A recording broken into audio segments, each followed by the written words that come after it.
¿Qué tal? Bienvenidos a un capítulo más de nuestro podcast y nuestros videos semanales. Pues esta semana vamos a profundizar en la carta a los Hebreos y me acompaña Beto. Qué gusto tenerte, Beto, un buen amigo mío. Nos conocemos desde muy chicos y pues bueno, quisiera que me compartas pues un poquito de ti porque tienes una trayectoria importante o interesante en tu carrera. Un poco de mí, Sí. pues que te conozco a ti. No, digo, sí, gracias Dani, pues un gran amigo. Pues algo de mí, estoy por obtener mi título de ingeniero civil. No sé en qué puedo ahondar, Dani. Tengo un poco de tiempo trabajando. ¿Cuánto tiempo tienes que empezaste a seguir a Jesús? Bueno, yo empecé a seguir a Jesús, pues yo creo que hace unos 3 años. Yo tengo 23, no sé, a mis 20, pero conozco de Dios, conozco de la Biblia desde que éramos niños, ¿verdad? Sí, nos tocó jugar juntos e ir a las reuniones semanales, ¿no? Y jugar y correr y todo, pero te pregunto porque de nuevo, o sea, he visto cómo has venido creciendo, cómo has venido madurando y tomando decisiones y creo que tiene mucho que ver con la carta de Hebreos. Ya pronto veremos por qué, ¿no? Pero antes de empezar, quiero hacerte una pregunta. Tú dices que estás por recibir tu título, ya te graduaste, ¿no? Ya nada más es el trámite, ¿no? Así es. Pero legalmente ya eres un ingeniero civil, ¿no? ¿Ya tienes tu cédula profesional? No, aún no. Te la dan con el título. Así es. Ok. Mi pregunta va hacia la parte de ¿cuál es la diferencia entre alguien que se dice ingeniero civil contigo? Alguien que se dice ingeniero civil conmigo. Alguien que se dice ingeniero civil, pero que no lo es. Pues yo creo que si se dice es porque tiene el título, ¿no? O sea, tiene, digamos, el Bueno, título de ingeniero civil o a lo mejor porque construye, ¿no? Siguiendo esa línea de pensamiento, supón que tiene el título, pero es un título falso. Ah, ok. ¿Cuál sería la diferencia entre tú y la persona que tiene un título falso? Que dice ser ingeniero civil. Pensé que dice, ¿verdad? Y es, ¿verdad? Pero no, pues en ese caso yo creo que el haberte preparado, ¿no? O sea, el haber hecho, pues digamos, la carrera, ¿no? ¿Cuántos semestres fueron de carrera? Son 10 semestres. Órale. Sí, tuvo que haber cursado esos 10 semestres y haber acreditado pues todas las materias y haber hecho un examen final, ¿no? Que demuestre que todo esto, digamos, todo lo que viste durante toda la carrera, lo puedes aplicar. Ok, entonces se podría decir que es su trayectoria y los exámenes y las tareas, la los preparación. Proyectos, la preparación. Yo creo que la preparación y al final se va a ver reflejado en la práctica, ¿no? Total, no, porque si le dices a este chavo que se dice ingeniero civil que te construya... Que te calcule a una viga algo, ahí te vas a dar cuenta que no, ¿no? Así es. Con esto en mente, quería hacer esta comparación porque hay mucha gente que se dice cristiana, pero le preguntas sobre la diferencia entre Mateo, Lucas, Juan y Marcos y no te la sabe decir. Ok. Y le preguntas sobre pues, cuál es el mensaje que Jesús compartía y tampoco te lo sabe decir. Al final, aquel que se dice realmente seguidor de Jesús se demuestra a través de su preparación. Y cuando le pones una pregunta y te la sabe contestar y esa pregunta está respaldada por una autoridad de preparación, ¿no? Ok. Entonces... No solo eso, ¿no? Sino que pone en práctica todo eso. Y tal cual, vive lo que dice que cree. Y ahora, entrando a la carta de Hebreos, creo que me platiques un poco sobre el contexto. O sea, quién escribió, a quién fue escrita, porque es una carta, entonces... Ok. Bueno, el contexto de esta carta, pues es... Bueno, voy a empezar por el autor. No menciona ningún autor. Ah, ok. Pero suponemos, ¿verdad?, que va dirigida a los judíos, puesto que habla pues de todo un contexto que vivían los judíos en un determinado momento. Entonces, el contexto que estaban viviendo era precisamente que estos judíos que creían en Cristo estaban mesiánicos, judío mesiánico, estaban abandonando su fe. Ok, ¿no? Ok. Pero por ataques, ¿no? Sí, estaban siendo perseguidos. Ok. Por el emperador de Roma. ¿Y cómo infiere, aparte de que la carta se llama a los hebreos? A los hebreos, sí. Pero, ¿cómo es que inferimos que fue escrita a los hebreos? Porque hasta donde entiendo, pues como no tiene una dirección a un lugar en específico o así, ajá. Pues ¿de dónde sacamos que porque parte, hablando, o sea, de Jesús, parte dándole la importancia y la autoridad a Jesús sobre todas las cosas, pero da ejemplos. O sea, pone a Jesús, los compara con bueno, más bien que es mayor a los ángeles y la Torá. Y bueno, pues sabemos que la Torá es el mensaje que le fue entregado a Moisés, ¿no? Entonces sabemos hacia qué comunidad iba dirigida por ese tipo de comparaciones. Usa comparaciones muy clásicas o muy típicas en la tradición judía. En la tradición judía, exacto. Ok. Y creo que por eso mismo es una carta que no muchas veces profundizamos en ella más que en el versículo 11.1, ¿no? Es pues la fe. De los ¿cómo se llaman? De la fe. Los campeones de la fe. Campeones de la fe. Es el versículo típico, ¿no? Es pues la fe, la convicción de lo que se espera. La certeza de... La certeza de lo que se espera, la convicción de lo que no se ve, ¿no? Ese es el versículo y creemos que todo eso es Hebreos, ¿no? Pero...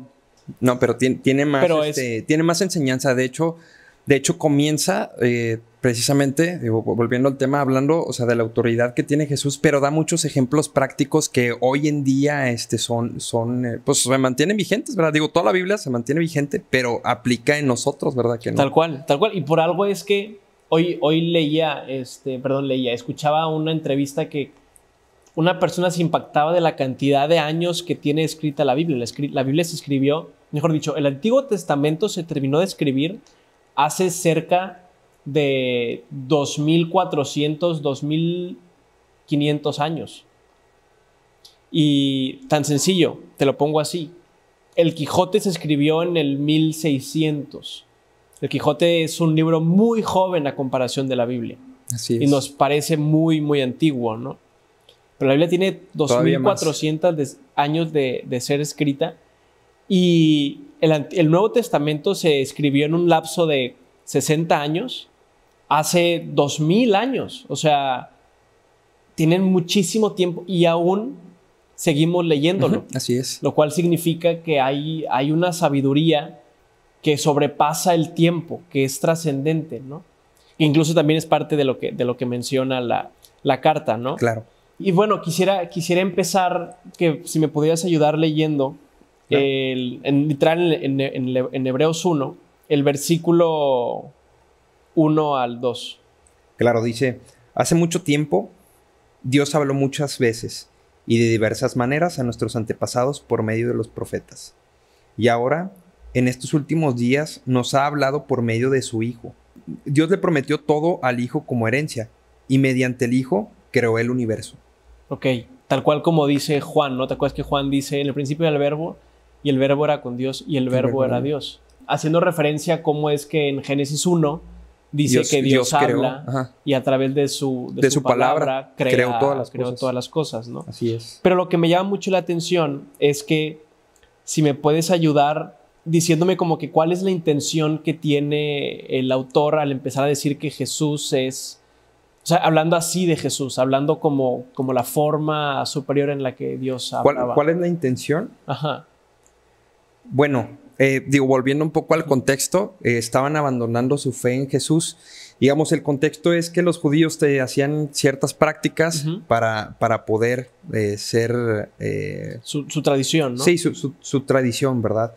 Y al poner su fe en Jesús, ¿verdad? Pues es como ahora esas tradiciones, ya venía Jesús a cumplir con esas tradiciones, pero ahora estaban abandonando esa fe en Jesús. Y regresando a las tradiciones, ¿verdad? Claro. A la cultura, ¿verdad? Que tenían. Y tal vez no solamente era la parte de regresar a las tradiciones, tal vez era también la parte como poner a competir, yo creería, ¿no? Como que a veces puede pasar de caber. Y realmente Jesús es más importante que los profetas antiguos. O sea, ¿crees que en el contexto que vivían trataban de debatir a ver quién estaba más? Es normal, ¿no? Yo creo que sí. Porque a nosotros nos pasa también y a lo largo de muchos años hemos visto cómo, bueno, no hemos visto, pero podemos leer cómo es que la iglesia a veces tiende a desviarse. A desviarse de debates tontos. Mismo Pablo le decía a Timoteo, a ver, no caigas en discusiones de genealogías y de fábulas, etcétera, que te mencionan la parte de que, o mejor dicho, no que te mencionan, te desvían la atención del punto central que es Jesús. Dani, de hecho quiero comentar que en esta carta hay algunas advertencias que hace este autor. Precisamente, digo, una que tengo, dice advertencia en contra de desviarse de las cosas que hemos oído.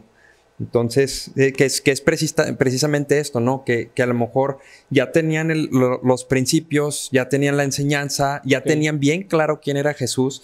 Y dice aquí, es necesario que con más diligencia atendamos a las cosas que hemos oído, no sea que nos deslicemos, porque si la palabra dicha por medio de los ángeles fue firme, y toda transgresión y desobediencia recibió justa retribución.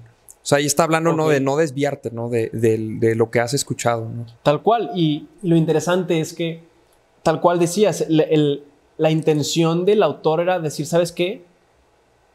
Jesús es superior a estos ángeles y a esta ley de la ley de Moisés, que era la que ellos seguían, e incluso mayor que aquellos profetas y otras formas en las que Dios había hablado.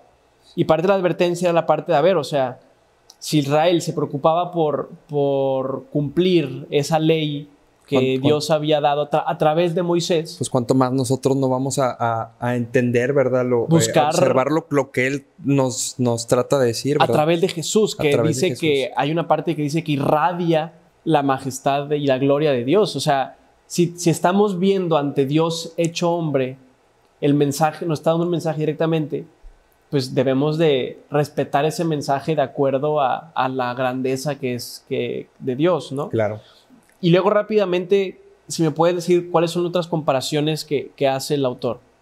Claro, hace otra comparación, por ejemplo, a Moisés y a la tierra prometida. Okay. Bueno, el contexto es que estaban esperando la tierra prometida que les iba a dar Dios. Bueno, en este caso, esta tierra prometida, pues es la esperanza que nosotros tenemos en Jesús, ¿no? Por lo tanto, pues no debemos de prestar atención a Jesús. Así como Israel se rebeló a Dios, bueno, pues entonces nosotros no debemos de rebelarnos a Él, ¿verdad? Claro.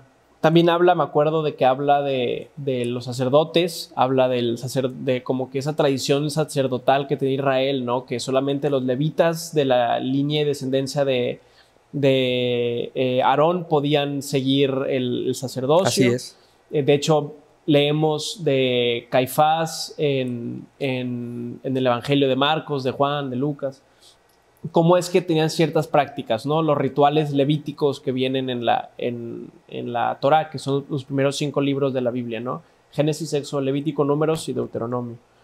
Y también habla de los sacrificios o los rituales que cumplían esos sacerdotes, ¿no? Hablaban de cómo es que pues, tenían que matar a un cordero o una paloma o un macho cabrío o incluso reses, ¿no? Entonces, pues empieza, como platicábamos, o sea, yo me imaginaría, y no sin un sustento, porque sinceramente pasa el tema de que pues una vez que como que te acostumbras al mensaje, ¿no? de Jesús, tiendes entonces a querer compararlo con cosas que en el pasado pues como que no eran relevantes, pero que al día de hoy empiezas a regresar a eso y dices, ¿y si vamos a pensar? Y de verdad, Dios está en contra, por ejemplo, al día de hoy, ¿no? Dios está en contra de los homosexuales, o sea, pues supone que ama a todos y así, y entonces empiezan a caer debates que dices, a ver, o sea, eso a ti en lo personal, ¿en qué te va a cambiar, no? Ok. Por ejemplo, hay muchas discusiones y se crearon muchas divisiones a lo largo de la historia de la iglesia a través de que si Dios tenía o no ya predestinados a los que se iban a salvar. Okay. o si de verdad Dios va a regresar por nosotros en el arrebatamiento, antes del milenio, después del milenio. Sí, que a lo mejor son cosas, digo, que deben de interesarnos, ¿verdad? Pero que a lo mejor no edifican. Claro que ¿verdad? A lo mejor, vamos a decir, ¿no? A lo que mejor nada más dividiría... el pastor que estaba profundizando en esas cosas estaba divorciándose de su esposa y dices, a ver, ¿de qué te preocupas como que compartir de si el milenio va a suceder o ya estamos viviéndolo o de plano no va a existir o es el juicio antes o después del milenio? Si en tu familia se está destruyendo y estás afectando la vida de tus hijos. Entonces, ¿por qué lo menciono? Porque si me apoyas leyendo el capítulo 5, en el versículo a partir del 11, está hablando justamente de este tema de los sacerdotes y las líneas sacerdotales y todo, okay. Pero se nota un cambio muy fuerte hacia el mensaje que les estaba dando. Okay. Si me apoyas leyéndolo, por favor. Sí, claro. Digamos, el 5, el 11, ¿verdad? Uh-huh. Sí. Dice, nos gustaría decir mucho más sobre este tema, pero es difícil de explicar, sobre todo porque ustedes son torpes espiritualmente y tal parece que no escuchan. Mira, una pausa ahí rápida. Me llama la atención que dice torpes espirituales o espiritualmente. Después, en otras traducciones, en la Reina Valera 1960 dice, por cuanto os habéis hecho tardos para oír. En la Nueva Versión Internacional dice, es difícil explicarlo porque ustedes se han vuelto apáticos y no escuchan. Y en la Reina Valera 2015 dice, ustedes han llegado a ser tardos para escuchar. Entonces, habla de escuchar. Está hablando de que se han vuelto. Y me llama la atención el término se han vuelto, porque quiere decir que ya había pasado tiempo. Okay. Te menciona que así no eran antes. Entonces empieza a hablar del tema de que se han vuelto lentos para escuchar. Y yo, haciendo una introspección, me impactó mucho esto porque muchas veces me pasa que cuando siento que ya sé algo y alguien me está tratando de explicar algo que tiene que ver con ese tema, ya no escucho igual. Me vuelvo como hasta un poco relajado de que sí, eso ya lo sé. Ok. Y he notado a personas que pueden pasar por eso. Han habido personas que de plano me han dicho así de que no, es que eso a mí no me interesa porque son temas que ya sé. Y dices, a ver, pues si ya lo sabes, pues ¿por qué sigues tronando en tus exámenes? O sea, ¿por qué sigues cortando y volviendo con tu novia? ¿O por qué sigues metiéndote cosas? Si ya sabes que eso no te va a hacer bien. O sea, no parece que ya lo sepas. Si puedes seguir leyendo, porfa. Sí, claro. Hasta el 6.3, por favor. Sí, mira, dice, hace tanto que son creyentes. Ok, hace tanto, dice. Ajá. Que ya. Dice que ya deberían estar enseñando a otros. En cambio, necesitan que alguien vuelva a enseñarles las cosas básicas de la palabra de Dios. Dice, son como niños pequeños que necesitan leche y no puedan comer alimento sólido. O sea que a lo mejor no han crecido, ¿verdad? Dice, pues el que se alimenta de leche sigue siendo bebé y no sabe cómo hacer lo correcto. Pausa. Ve cómo dice, el que se alimenta de leche sigue siendo bebé y no sabe cómo hacer lo correcto. Me llama la atención que está hablando de que, dice, no sabe cómo hacer lo correcto. O sea, te está implicando acción. Te está implicando actuar, ¿no? Y, por ejemplo, a lo mejor si tuvieras la madurez, harías lo correcto, sabrías hacerlo. Estarías actuando. Y es lo que me llama la atención. O sea, tú puedes decirte que tienes 10 años en la palabra, 15, 20 años, desde chiquito, como platicábamos. Pero a lo mejor no creciste, no te preparaste, no... Y aparte de eso, puede haber preparación, pero volviendo a la alegoría de la ingeniería civil. Ajá. O sea, tú puedes llevar diciéndote ingeniero civil muchos años, pero nunca me has demostrado una estructura que tú hayas hecho, que tú hayas calculado. Entonces, ¿cómo demuestras tu ingeniería civil? Sentándote a hacer los cálculos, calculando bien las vigas, calculando correctamente las estructuras. Ahí se nota que sí eres ingeniero civil. Y puede haber personas que tal vez no completaron el título, no tuvieron el certificado, pero estuvieron a punto de terminar la carrera y te pueden hacer los cálculos. Y dices, órale, pues sí, me demuestra que sí se preparó en la ingeniería civil. Tal vez le faltó recoger el título, ¿no? Que a ti no se te olvide, por favor. Porque tengo un conocido que se le olvidó pasar por su título y ya pasaron 50 años. Y... ¿Cómo crees? Pero el punto es que necesitamos respaldarlo con hacer lo correcto. ¿Si puedes seguirle? Sí, 14. Claro. Bueno, estábamos diciendo, dice pues el que se alimenta de leche sigue siendo bebé y no sabe cómo hacer lo correcto. El alimento sólido es para los que son maduros, los que a fuerza de práctica están capacitados para distinguir entre lo bueno y lo malo. Ve, dice, a fuerza de práctica. O sea, que lo están practicando. Y me llama la atención esto porque dice que a fuerza de práctica están capacitados para distinguir entre lo bueno y lo malo. Y me llama la atención eso porque si nos damos cuenta, ¿cómo sabemos que estamos haciendo lo correcto? Cuando realmente estamos seguros de que Dios le agrada lo que hacemos. Te pongo un ejemplo. Al día de hoy es muy popular el dicho de que el mundo se está sobrepoblando. Que en unos años vamos a llenar la tierra y casi que esto va a ser un caos. Alguien inmaduro en la fe diría, pues tiene sentido. O sea, debemos de buscar una comodidad y estar seguros y pues Dios no quiere desorden. No, pero el propósito de Dios era otro. Pero el alguien, exactamente, tal cual lo acabas de decir. Alguien maduro en la fe te diría, ¿estás seguro? Porque yo recuerdo que en Génesis 1, Dios dice que al bendecirnos, le dice a Adán y a Eva que llenen la tierra. Entonces...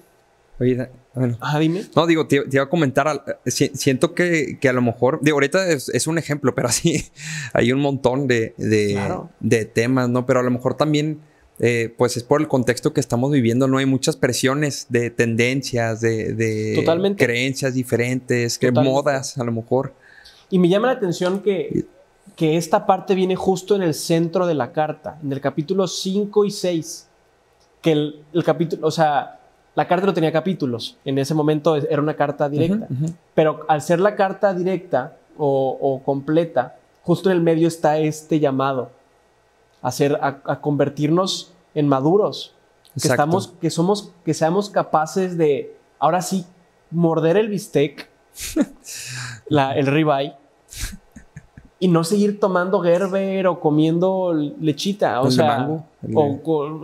Está rico ese, pero no, está bien. El problema es, como aquí dice... Entonces, uno al ser maduro espiritualmente, o sea, al crecer, como menciona aquí este capítulo, pues estás firme en tus convicciones y no viene nadie a quitarte de lo que tú crees, ¿verdad? Completamente. A sacarte de tus creencias. Lo que me agrada de esto es que le está diciendo, a ver, le dice, ya no escuchan como antes. Le está diciendo, se han vuelto torpes espiritualmente y tal parece que no escuchan.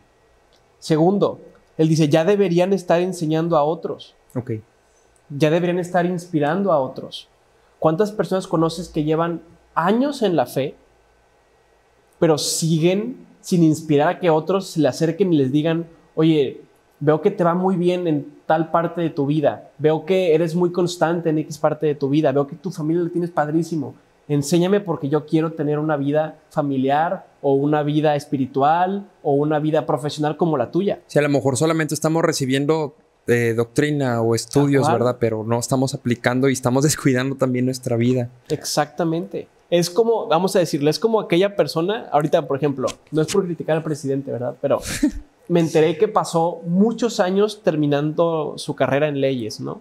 Y hay muchas veces que dentro de la carrera les dicen abuelos a los que se tardan muchos años en terminar la carrera. Dinosaurios. Que de nuevo, no es por ser mala onda, ¿verdad? Pero imagínense una persona que tiene 15 años en la misma carrera porque no pasa los exámenes, no entrega los proyectos, sin embargo se dice a sí mismo ingeniero industrial, o se dice abogado, o se dice... licenciado en administración de empresas, pero llevas 15 años en la carrera y nada más no pasas los exámenes.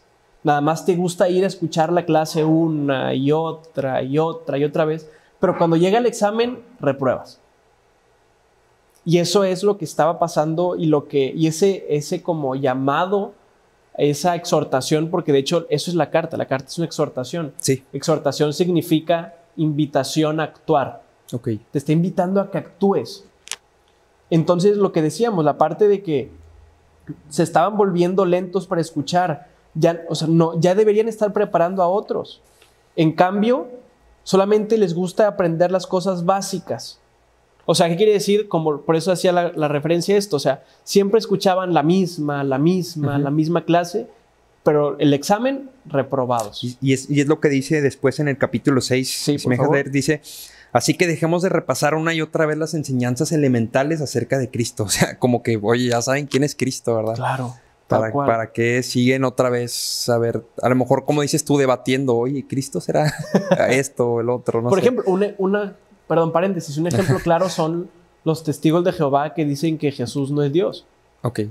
Y dices, muy probablemente muy sinceramente yo creo que fue una persona que toda la vida había escuchado de Jesús, pero se le metió la idea de decir, oye, pero si Jesús es creación de Dios, entonces no es Dios, y se empezó a fumar de quién sabe qué cosa y llevó ahora sí, existe una secta muy grande en todo el mundo debido a esa desviación. Ahí se nota la inmadurez de alguien. O sea, que a lo mejor trataron de cambiar el mensaje, ¿no? O sea, buscándole, oye, la traducción, esto, o sea, algo diferente a lo que ya habían estado escuchando. Y eso es lo que pasa con aquellas personas que se la pasan en la misma clase. En este caso, debatiendo siempre sobre cosas elementales de Jesús. Ok.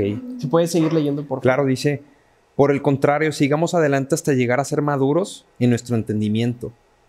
No puede ser que tengamos que comenzar de nuevo con los importantes cimientos acerca del arrepentimiento de las malas acciones y de tener fe en Dios. Claro.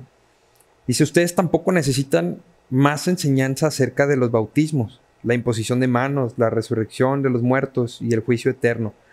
Así que, si Dios quiere, avanzaremos hacia un mayor entendimiento. Hay que darnos cuenta cómo es que pues está hablando de cosas, está diciendo, a ver, ya conocemos lo básico, ya conocemos del bautismo, ya conocemos la imposición de manos, era cuando bendecían a otras personas, ¿no? Sí. O sea, los tomaban y decían, en el nombre de Dios te bendigo para que vayas y compartas la palabra. La resurrección de los muertos, que es que el día de mañana tenemos una esperanza en que vamos a resucitar y vamos a tener una mejor vida de la mano de Jesús. Así es. Y que va a haber un juicio. O sea, esas cosas ya las saben. No tienen por qué seguir repitiendo y repitiendo lo mismo. Así que si Dios quiere, avanzaremos hacia un mayor entendimiento. Y eso está en el centro del mensaje. De hecho, si seguimos leyendo más adelante, vamos a darnos cuenta cómo es que eso me gustaría leerlo yo. Cómo es que empieza a repetir el tema de que, miren, o sea... ¿En el 6? Sí, yo lo leo. Dice: es imposible lograr que vuelvan a arrepentirse los que una vez fueron iluminados en la esperanza de Jesús. Aquellos que experimentaron las cosas buenas del cielo y fueron partícipes del Espíritu Santo, que saborearon la bondad de la palabra de Dios y del poder del mundo venidero, y que luego se alejaron de Dios. Es imposible lograr que esas personas vuelvan a arrepentirse. Al rechazar al Hijo de Dios, ellos mismos están clavándolo una y otra vez en la cruz y lo exponen a vergüenza pública. Mucha gente cree que este versículo se refiere a, bueno, entonces, ¿podemos perder la salvación? Dices, no es el punto si pierdes o no la salvación. Otro tema de debatir que dices, a ver, ¿cómo puedes perder la salvación si en primer lugar tú no hiciste nada para ganártela?